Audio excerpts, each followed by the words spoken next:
నాగర్ కర్నూలు జిల్లా ఎస్ఎల్బీసీ టన్నెల్లో మరో మృతదేహం లభ్యమైంది. సొరంగంలో మరో మృతదేహం గుర్తించిన అధికారులు బాడీని వెలికితీశారు. మృతదేహాన్ని మార్చురికి తరలించి డీఎన్ఏ పరీక్షలు చేశారు. ఇక మరణించిన వ్యక్తిని ఉత్తరప్రదేశ్కు చెందిన మనోజ్ కుమార్ గా గుర్తించారు. మనోజ్ కుమార్ ప్రాజెక్ట్ ఇంజనీర్ గా పనిచేస్తున్నట్లు తెలిపారు. మరి కాసేపట్లో మృతదేహాన్ని కుటుంబ సభ్యులకు అందించనున్నారు.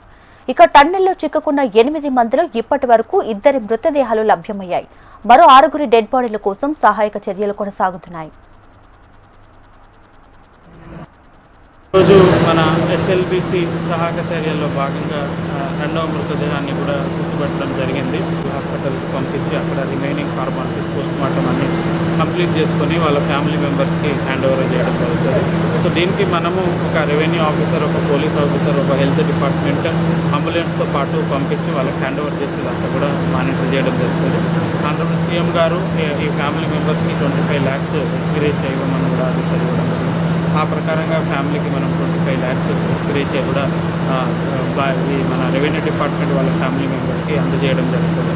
అంతేకాకుండా ఈ లోపల ఉన్న 8 మంది ఎవరైతే ఉన్నారో వాళ్ళందరినీ సర్చ్ చేసేంత వరకు కూడా ఈ రెస్క్యూ ఆపరేషన్ కంటిన్యూ చేయాలి. వాళ్ళందరినీ కూడా తీసుకురావాలని ఆనరబుల్ సీఎం గారు ఇన్స్ట్రక్షన్స్ ఇవ్వడం జరిగింది. సో ఆ ప్రకారంగా ఇంకా రెస్క్యూ ఆపరేషన్ కంటిన్యూ అవుతుంది. 4 ఎక్స్కవేటర్స్ లోపల పనిచేస్తున్నాయి. సో ఈ ఎక్స్కవేటర్స్ ఇంతకుముందు పనిచేయడానికి కష్టం ఉండేది, ఇప్పుడు కొన్ని పనిచేస్తున్నాయి కాబట్టి రెస్క్యూని ఇంకా స్పీడప్ చేసి మిగతా వాళ్ళని కూడా ఐడెంటిఫై చేయడానికి అంతా rescue teams all central government teams, state teams కూడా పనిచేస్తున్నాయి. ఈరోజు మన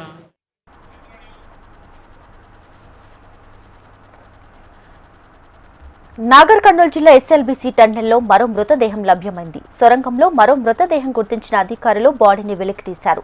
మృతదేహాన్ని మార్చురికి తరలించి డీఎన్ఏ పరీక్షలు కూడా చేశారు. అయితే మరణించిన వ్యక్తిని ఉత్తరప్రదేశ్కు చెందిన మనోజ్ కుమార్ గా గుర్తించారు. మనోజ్ కుమార్ ప్రాజెక్ట్ ఇంజనీర్ గా పనిచేస్తున్నట్లు తెలిపారు. మరి కాసేపట్లో మనోజ్ కుమార్ మృతదేహాన్ని కుటుంబ సభ్యులకు అందించనున్నారు.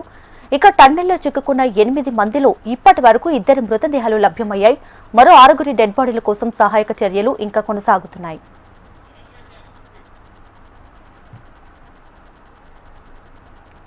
రైట్గా టన్నెల్లో చిక్కుకున్న 8 మందిలో మరొక డెడ్ బాడీ అయితే ఈ రోజు లభించింది. దీనికి సంబంధించి పూర్తి డీటెయిల్స్ మా ప్రతినిధి నరేంద్రచారి అందిస్తారు. నరేంద్ర, దీపిక, ఎస్ఎల్బీసీలో చెప్పుకున్నటువంటి 8 మందిలో ఇప్పటికే ఒకటి మృతదేహం లభించడం జరిగింది. మరి ఈ రోజు ఉదయం కూడా మరొక వ్యక్తి మృతదేహం లభించడం జరిగింది. మనోజ్ కుమార్, ఉత్తరప్రదేశ్ చెందినటువంటి మనోజ్ కుమార్ గా గుర్తించడం జరిగింది. ఇతను ప్రాజెక్ట్ లో ఇంజనీర్ గా పనిచేస్తున్న నేపథ్యంలో ఎస్ఎల్బీసీ ప్రమాదంలో 22వ తారీఖున గత నెల 22వ తారీఖు జరిగినటువంటి ఎస్ఎల్బీసీ ప్రమాదంలో మృతి చెందడం జరిగింది. అయితే ప్రస్తుతానికి మృతదేహాన్ని కూడా నాగర్ కర్నూలు ప్రభుత్వ ఆసుపత్రికి తరలించి అక్కడ వైద్య డిఎన్ఏ టెస్టులు కూడా పూర్తి చేయడం జరిగింది. ఫార్మాలిటీస్ అన్ని పూర్తి చేసిన తర్వాత కుటుంబ సభ్యులకు సంబంధించి కూడా ఉత్తరప్రదేశానికి మృతదేహాన్ని మరి కాసేపట్లో తరలించనున్నారు. ఒక వైద్య అధికారితో పాటు పోలీస్, రెవెన్యూ అలాగే పోలీస్ శాఖ ముగ్గురు ఈ మృతదేహం వెంట వెళ్ళి ఆ కుటుంబ సభ్యులకు కూడా అప్పచెప్పనున్నారు. ప్రస్తుతానికైతే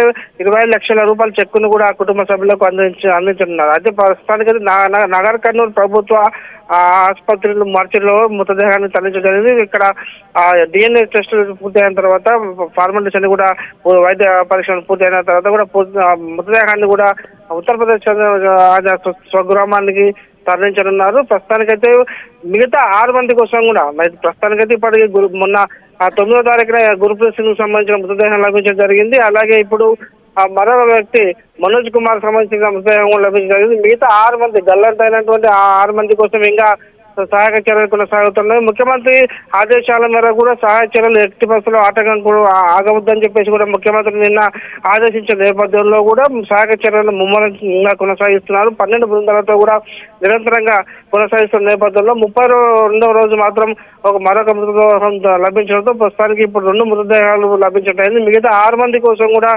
నిరంతరంగా అదే ప్రాంతంలో కూడా సహాయక చర్యలు కొనసాగిస్తున్నారు. అయితే ప్రస్తుతానికి మనోజ్ మృతదేహం లభించిన చోటే మరొక 2-3 మృతదేహాలు కూడా ఉండే అవకాశాలు ఉన్నాయని చెప్పేసి కూడా భావిస్తున్నారు. అదే ప్రాంతంలో కూడా రెస్క్యూ బృందాలు కూడా ఇప్పటికీ తవ్వకాలు కొనసాగిస్తున్నారు. అయితే కేరళకు చెందినటువంటి కెడవర్ డాగ్స్ కూడా ఇదే ప్రదేశంలో కూడా చూపించే నేపథ్యంలో ఇప్పుడు అదే ప్రాంతంలో కూడా దాదాపు మరో 5-6 మీటర్ల వరకు తవ్వే కార్యక్రమాల్లో కూడా రెస్క్యూ బృందాలు నిమగ్నమైన పరిస్థితి కనిపిస్తుంది. ఈ రోజు సాయంత్రం లేదా రేపటి వరకు కూడా మరో మరో 2 మృతదేహాలు లభించే అవకాశాలు ఉన్నట్టుగా అక్కడ ఉన్నటువంటి పరిస్థితిని బట్టి తెలుస్తుంది Deepika. Right Narendra, thanks for the updates.